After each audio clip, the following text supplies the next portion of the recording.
سے پاک سے ہے۔ میرے آقا کریم علیہ الصلوۃ والسلام ایک دفعہ تشریف رکھتے تھے مدینہ منورہ کی سرزمین پر،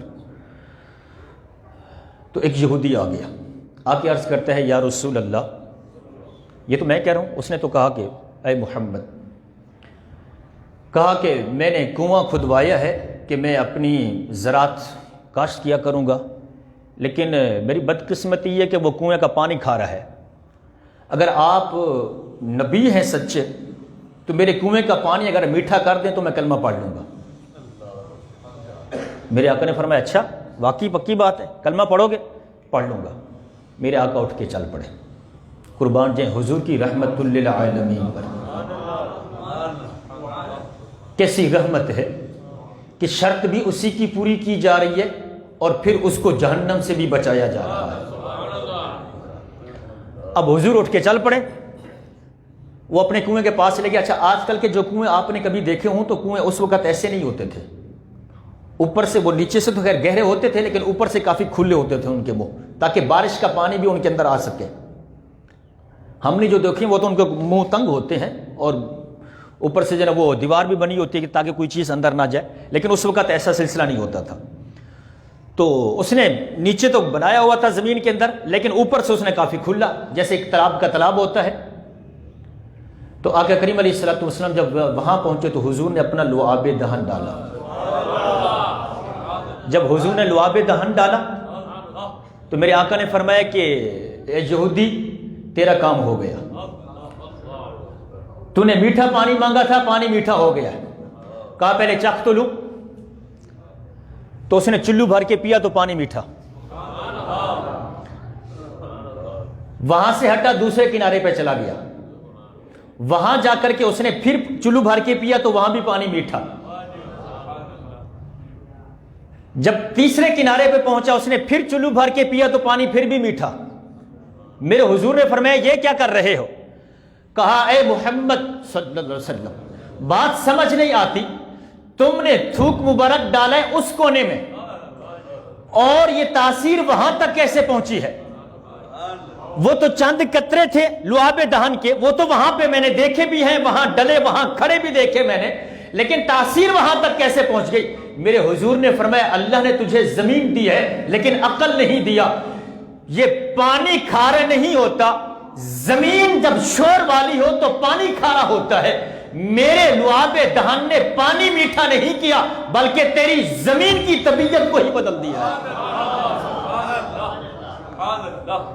اچھا، آپ کی توجہ ہو تو یارو، جس نبی کے لعاب دہن سے یہودی کی زمین کی طبیعت بدل گئی۔ لعاب دہن پانی میں، پانی زمین کے ساتھ ٹچ، زمین کی کیفیت ہی، کیونکہ جہاں شور ہوتا ہے زمین کے اندر وہ پانی پیو کھارا ہوتا ہے، وہ پانی کڑوا پانی ہوتا ہے۔ تو کہا پانی کے اندر جو ہے نا وہ کھارا پانی یا کڑوا پانی نہیں ہوتا بلکہ زمین کی طبیعت میں جیسی زمین ہوتی ہے ویسی پانی وہاں سے ویسا پانی نکلتا ہے۔ تو کہا میرے لعاب دہن سے تیری زمین کی جو ہے نا وہ طبیعت ہی بدل گئی، مزاج ہی اس کا بدل گیا ہے۔ اچھا آؤ تمہیں لے چلوں ایک میدان میں۔ میرے حضور غزوہ تبوک سے واپس آ رہے ہیں، حضور غزوہ تبوک سے واپس آ رہے ہیں، ایک میدان میں ٹھہرے، وہاں پانی نہیں ہے۔ آپ نے علماء سے بارہا سنا، میں نے بھی یہ واقعہ پہلے سنایا ہوا ہے، لیکن جو چیز میں سمجھانے لگا ذرا توجہ کرنا۔ صحابہ نے عرض کی حضور پانی نہیں ہے۔ میرے آقا کے سامنے ایک پیالہ رکھا تھا، حضور نے اپنا ہاتھ اس کے اندر رکھ دیا۔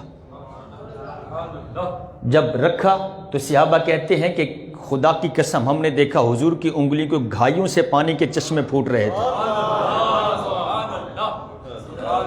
وہاں سے پانی نکل رہا ہے۔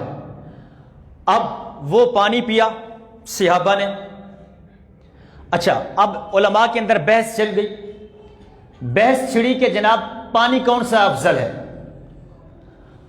ایک پانی ہے آب زمزم، ایک پانی ہے آب کوثر کا، ایک پانی ہے جو حضور کی انگلی مبارک سے نکلا ہے۔ تو اب علماء کے اندر بحث چھڑی کہ پانی افضل کون سا ہے، اعلیٰ پانی کون سا ہے؟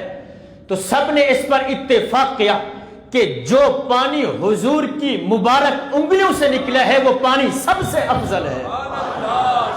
وہ آب زمزم سے بھی افضل ہے، وہ آب کوثر سے بھی افضل ہے۔ تو یار لعاب دہن پانی میں جائے، یہودی کی زمین کی طبیعت بدل دے، تو جو پانی حضور کی انگلیوں سے نکلا تھا، جن صحابہ نے پیا، ابو بکر نے پیا، عمر نے پیا، عثمان غنی نے پیا اور دیگر صحابہ نے پیا، مجھے بتاؤ اس پانی نے ان کے اندر کتنی پاکی اتاری ہوگی؟ تم ایسے ابو بکر کو جانتے کیا ہو تم لوگ حضرت صدیق اکبر کے بارے میں؟ تمہیں کیا خبر کہ ابو بکر کس ہستی کا نام ہے؟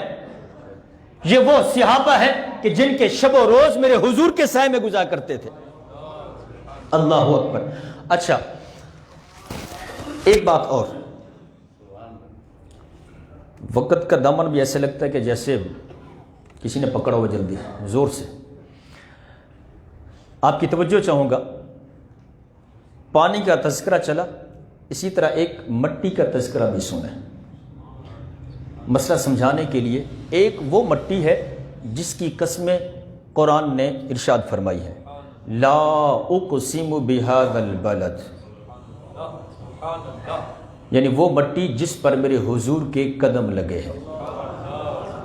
جس مٹی نے حضور کے قدموں کے بوسے لیے تو قرآن کہتا ہے لا اقسم بہذا البلد وانت حل بہذا البلد۔ محبوب اس لیے اس شہر کی قسم ہے، اس وادی کی قسم اس لیے ہے، ان گلیوں کی قسم اس لیے ہے کیونکہ یہاں تیرے قدم لگے ہیں۔ ایک وہ مٹی جہاں حضور نے قدم رکھا اور چل دیے، اس مٹی کی عظمت کیا ہے؟ اللہ فرماتا ہے لا اقسم بہذا البلد، مجھے اس مٹی کی بھی قسم ہے، اس شہر کی، اس گلیوں کی قسم ہے، کیونکہ آپ وہاں رہتے ہیں۔ اچھا اب ایک مٹی وہ ہے کہ گنبد خضرا میں جو حضور کے جسد اقدس کے ساتھ لگی ہوئی ہے، میرے آقا کا جسد اقدس جس مٹی کے اوپر رکھا گیا ہے، اب وہ مٹی جو حضور کے جسم سے ٹچ ہو رہی ہے وہ مٹی ہے، وہ مٹی تمام مکتبہ فکر کے علماء کا متفقہ فیصلہ ہے کہ وہ مٹی عرش اعظم سے بھی اعلیٰ ہے۔ اب تیسری مٹی وہ، یہ دو، ایک کی قسم قرآن میں فرمائی، دوسری کا مقام یہ بتایا کہ وہ عرش سے بھی اعلیٰ۔ اب اس عرش کے آگے تو کوئی چیز نہ رہی، لیکن قرآن کہتا ہے کہ وہ مٹی عرش سے بھی اعلیٰ۔ اب ایک تیسری مٹی وہ ہے جس مٹی سے میرے حضور کا جسد خاکی بنایا گیا۔ یہ تین مٹیاں، ایک پہ حضور نے قدم رکھیا چل دے تو کہا کہ لا اقسم بہذا البلد، دوسری حضور کے جسم کے ساتھ لگی ہے تو کہا عرش اعظم سے بھی اعلیٰ۔ اب تیسری مٹی کہ جس سے حضور کا بشری خاکہ تیار کیا گیا، جس سے حضور کی بشریت کو تخلیق جو ہے وہ بخشی گئی، تو وہ مٹی، تو اب اس کی عظمت سب سے اعلیٰ عرش، اب عرش سے بھی وہ مٹی افضل، تو اس تیسری مٹی کی عظمتیں کون بیان کرے؟ اس کو کون سی فضیلت دی جائے گی کہ یہ مٹی کہاں سے ہے اور اس کی عظمت کا عالم کیا ہے؟ اور پھر سنو، یہ وہ مٹی کہ جس مٹی سے حضور کا خمیر تیار کیا گیا، میرے آقا کا جسد بشری تیار کیا گیا۔ میرے حضور فرماتے ہیں کہ حضرت عبداللہ ابن مسعود اس حدیث کے راوی ہیں، فرمایا آنا، توجہ سے سننا ایمان تازہ ہو جائے گا، آنا و ابو بکر و عمر خلقنا من تربۃ واحدۃ، کہ اللہ نے مجھے اور ابو بکر اور عمر کو ایک مٹی سے پیدا کیا ہے۔ جس مٹی سے میرے حضور کا جسد خاکی تخلیق پایا تو اس میں سے جو بچی، اس سے حضرت صدیق اکبر اور حضرت عمر فاروق کو بنایا گیا۔ اب یہ تیسری مٹی، دوسری تو عرش سے بھی بلند ہو گئی عظمت میں، اب یہ تیسری مٹی، اس کی عظمتیں کہاں سے بیان کریں کہ جس سے حضور کی ذات کو جو ہے وہ تخلیق کیا گیا، اور پھر جو اس سے بچتی ہے عمر اور ابو بکر کو تخلیق کیا جاتا ہے۔ اچھا اب اگر آپ کی توجہ ہو تو قرآن کہتا ہے اور حدیث پاک میں بھی ہے کہ جب کوئی انسان دنیا میں آتا ہے تو اس کو جس مٹی سے پیدا کیا جاتا ہے، تو حدیث پاک میں آتا ہے کہ جب اس کو بھیجا جاتا ہے، اس کا جسد بنایا جاتا ہے، تو اس کی ناف میں اس جگہ کی مٹی رکھ دی جاتی ہے۔ اس کی ناف والی جگہ پر جہاں سے پیدا کیا ہوتا ہے وہاں کی مٹی اس کی ناف میں رکھ دی جاتی ہے، مرنے کے بعد پھر وہیں دوبارہ وہ پہنچتا ہے۔ اب یہ مٹی جس سے میرے حضور کا جسد جو ہے نا وہ بشری تیار کیا گیا، اور اب اس کے بعد جو باقی مٹی بچی عمر فاروق اور صدیق اکبر کے جسد کو تیار کیا گیا، یہ ایک ہی مٹی سے ان تین ہستیوں کا جسد تیار ہوتا ہے۔ اور اب یہ مٹی حضور کی حدیث کے مطابق فرمایا کہ وہ ناف میں ڈال دی جاتی ہے، رکھ دی جاتی ہے۔ اب یہ جب انسان دنیا میں آتا ہے، اس کے بعد پھر جب دنیا سے واپس جاتا ہے، جہاں کی مٹی ہوتی ہے وہیں جاتا ہے۔ تو دیکھو حضور نے فرمایا کہ میں اور ابو بکر اور عمر ایک ہی مٹی سے، تو جہاں کی مٹی تھی وہاں پھر واپس۔ تو آج گنبد خضرا میں حضور کے ساتھ یہی دو سوئے ہوئے ہیں۔ آج بھی اگر کوئی کہے، پوچھے، بتاؤ حضور کے سب سے زیادہ قریب کون ہے؟ 1400 سال پہلے کوئی پوچھتا تھا کہ لوگوں بتاؤ حضور کے زیادہ قریب کون ہے، تو کہا کرتے تھے ابو بکر زیادہ قریب ہے۔ اور آج بھی اگر کوئی پوچھ لے کہ حضرت بتاؤ اس وقت حضور کے زیادہ قریب کون ہے، تو بتاؤ کون ہے؟ آواز نہیں آئی جی۔ آج بھی روضے میں حضرت صدیق اکبر ہی حضور کے قریب ہے۔ تو مٹی جہاں کی ہوتی ہے وہیں گئی۔ تو یہ مٹی آئی کہاں سے؟ یہ مٹی آئی کہاں سے؟ میرے حضور نے فرمایا ما بین بیتی و منبری روضۃ من ریاض الجنہ۔ کہا لوگوں میرے حجرے سے لے کر کے میرے منبر تک یہ جو ٹکڑا ہے یہ جنت کا حصہ ہے۔ مفسرین نے لکھا ہے یہ حضور نے اعزازی طور پر نہیں کہا، اس جگہ کو اعزاز بخشا ہو اس لیے کہا ہو، نہیں، رب نے حقیقت میں وہ حصہ زمین کا اپنی جنت سے بھیجا۔ مٹی کا حصہ وہ جو ہے وہ جنتی ٹکڑا ہے۔ حضور نے اسی لیے کہا کہ میرے منبر سے لے کر میرے گھر کے درمیان کا جو ٹکڑا ہے یہ جنت کا ٹکڑا ہے۔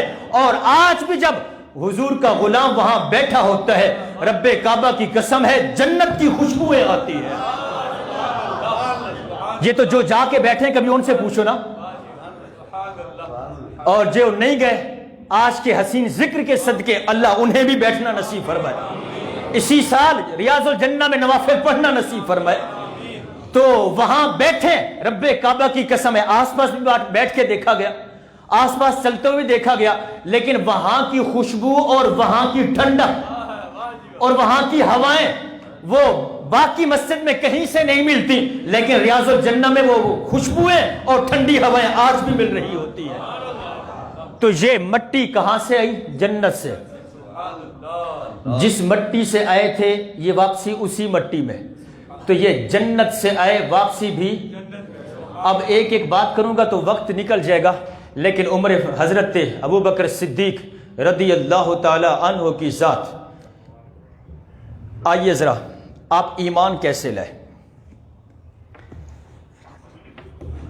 عظمتیں تو آپ نے سنی، لیکن آپ کے ایمان لانے کا بیان بھی بڑا ایمان افروز ہے۔ ایمان کیسے لے کے آئے؟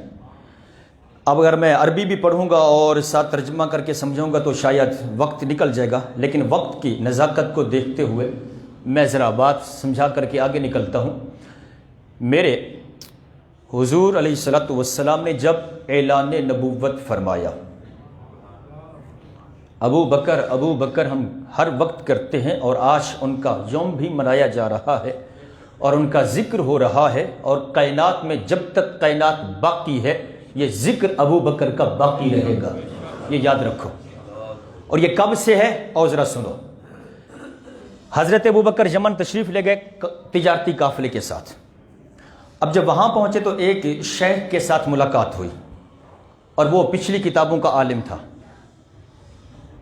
پچھلی کتابیں جانتا تھا، توریت، زبور، انجیل، ان کا عالم تھا یہ۔ جب اس شیخ نے حضرت ابو بکر صدیق کو دیکھا نا، کہنے لگا حرمی انت، تم حرم سے آئے ہو؟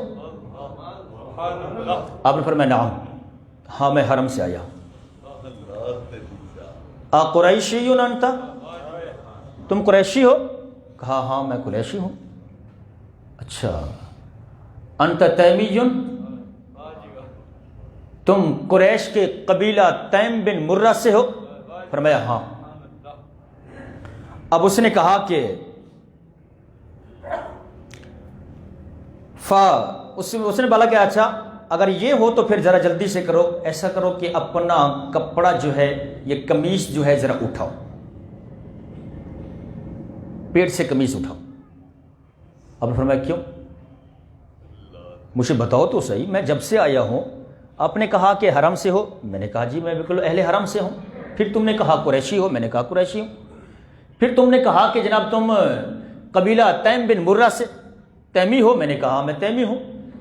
اب کہہ رہے ہو کہ پیٹ سے کپڑا ہٹاؤ، کیوں ہٹاؤں میں کپڑا؟ مجھے بتاؤ تو صحیح، سوال کیوں ہو رہا ہے؟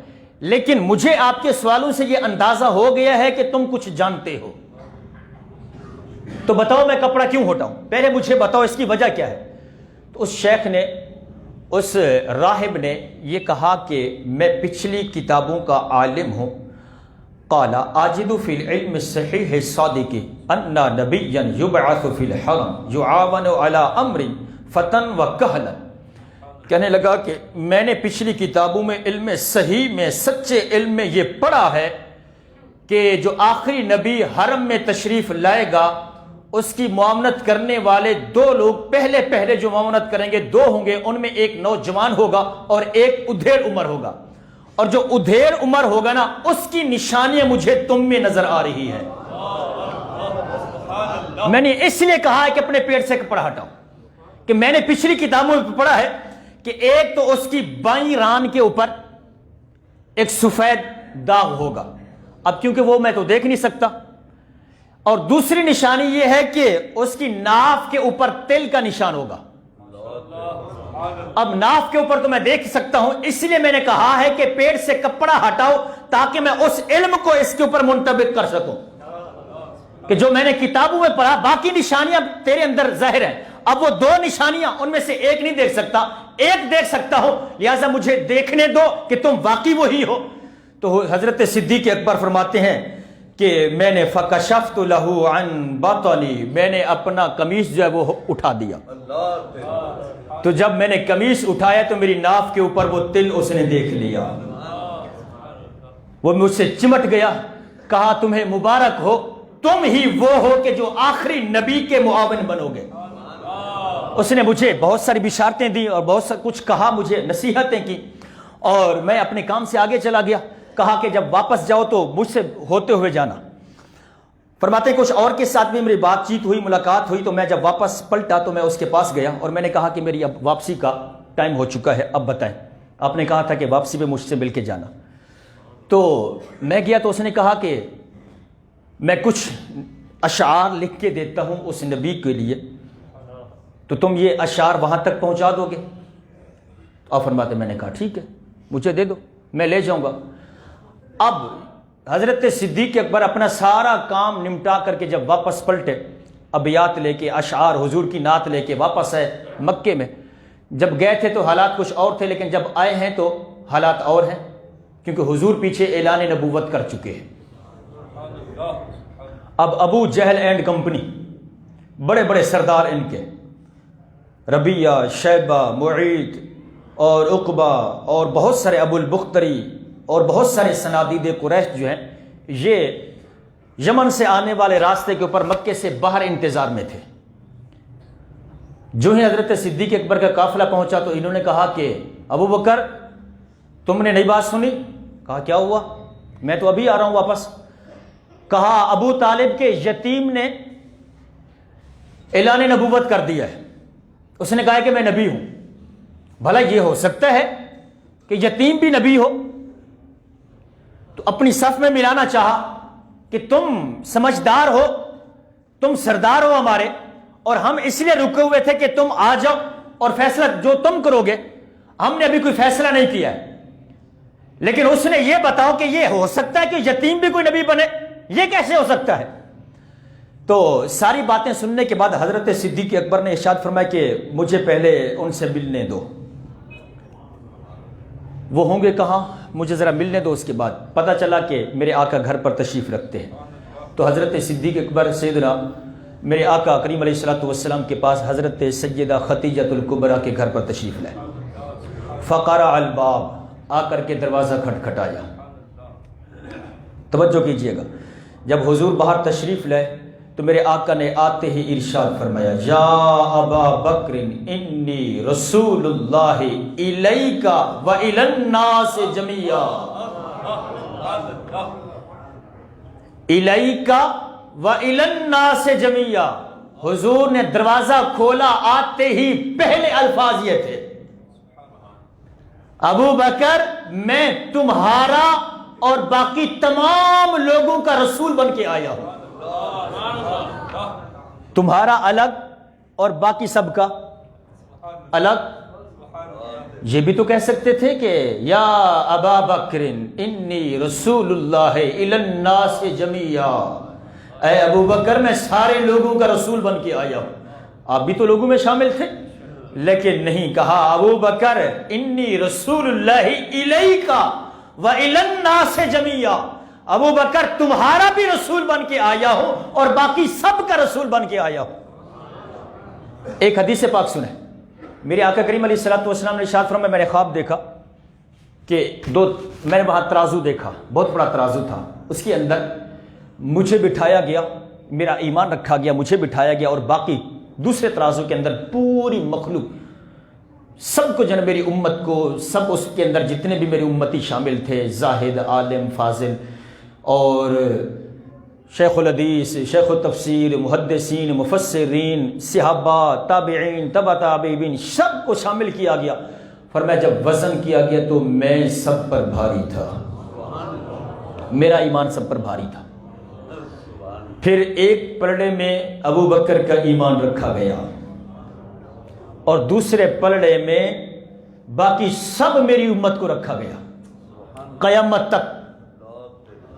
3 خلفائے راشدین، 9 عشرہ مبشرہ اور باقی صحابہ، تابعین، تبع تابعین، مشائخ، کتب، ابدال، غوث، ولی، پارسائیاں، عبادت گزار، عالم، فاضل، علم، سب کچھ، تقوی، پرہیزگاری، نیکیاں، سب کچھ ایک پلڑے میں قیامت تک کے آنے والے۔ فرمایا جب وزن کیا گیا تو میرا اکیلا ابو بکر سب کے برابر ہو گیا۔ اللہ اکبر۔ تو وہ جو بعد میں ایمان تولا گیا تھا، حضور نے آج پہلے آتے ہی کہا ابو بکر انی رسول اللہ الیک و الی الناس جمیعا، ابو بکر میں تمہارا اور سارے لوگوں کا رسول بن کے آیا ہوں۔ اب جب سنا نا تو میرے حضور کا فرمان ہے کہ ابو بکر کے علاوہ میں نے جس کو بھی دعوت دی سب نے کہا کہ کوئی دلیل پیش کرو نبی ہو تو، لیکن ابو بکر نے دلیل نہیں مانگی۔ لیکن یہاں ہے، یہاں ذکر ہے۔ تو جب حضور نے کہا نا کہ میں تمہاری اور سب کی طرف رسول بن کے آیا ہوں، تو کہنے لگے ما دلیلک علی ذلک، اس پر دلیل کیا ہے کہ تم رسول ہو؟ اب حضور فرماتے ہیں ابو بکر نے دلیل نہیں مانگی، اور یہاں تو ذکر ہے کہ حضرت ابو بکر صدیق نے دلیل مانگی، نہیں مانگی اپنے لیے، مانگی ہے وہ جو پیچھے ٹولا کھڑا ہوا تھا، ان کو بھی تو جا کے جواب دینا تھا نا کہ میں کیا فیصلہ کر کے آیا ہوں۔ نہیں مانگی اپنے لیے، جب حضور نے کہا کہ میں تمہاری طرف اور سارے لوگوں کا رسول بن کے آ گیا ہوں، اسی وقت حضور نے نظر ڈالی ابو بکر کے ایمان پر، ابو بکر کے دل پر، تو حضرت صدیق اکبر اسی وقت ہی حضور پر ایمان لا چکے تھے۔ دلیل نہیں مانگی، یہ حضور کا علم غیب نہیں تو اور کیا ہے۔ اب یہ ٹاپک نہیں ہے ورنہ چھیڑوں میں اور باتیں کہاں سے کہاں نکل جائیں۔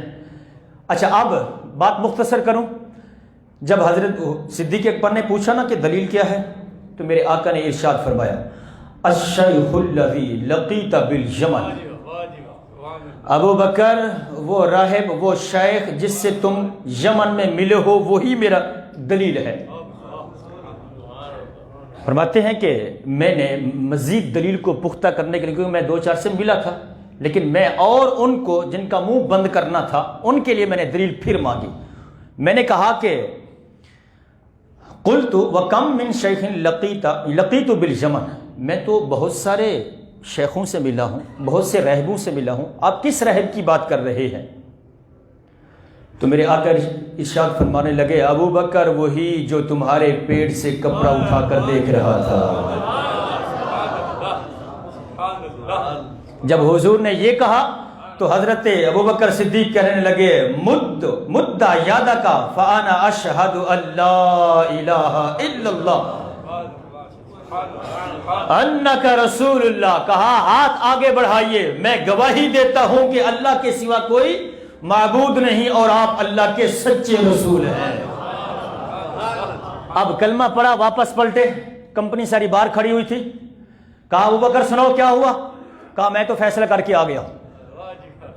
کہا ابو بکر کون سا فیصلہ؟ کہا میں تو کلمہ پڑھ کے آ گیا ہوں۔ کہا ابو بکر تم جیسے اتنے صاحب جناب عقل اور اتنی فہم و فراست والے، یہ کیسے ہو سکتا ہے کہ تم نے کلمہ پڑھ لیا بغیر کسی دلیل کے؟ کہا نہیں دلیل کے بغیر نہیں، دلیل دیکھ کے کلمہ پڑھا ہے۔ کہا پھر کیا دلیل ہمیں بھی بتاؤ؟ کہا میں یمن میں جس سے ملا ہوں وہ مکے میں بیٹھ کے سب کچھ دیکھ رہے تھے، تو میں گواہی دیتا ہوں جو مکے میں بیٹھ کر یمن کی خبریں سچی دیتے ہیں وہ زمین پر بیٹھ کر عرش کی خبریں بھی سچی دیتے ہیں۔ اللہ اکبر۔ تو تمہیں کیا خبر کہ میرے ابو بکر کی شان کیا ہے؟ یہ تو وقت کے دامن میں گنجائش ہی نہیں رہی، ورنہ بات تو ابھی شروع ہوئی تھی کہ آگے لے کے چلتا تمہیں اور بتاتے کہ ابو بکر کی ذات کیا ہے۔ انشاءاللہ میرا ایمان کہتا ہے کہ تشنگی باقی نہ رہے، اگلے جمعے اس ذکر کو پھر چھڑیں گے۔ وآخر دعوانا الحمدللہ رب العالمین۔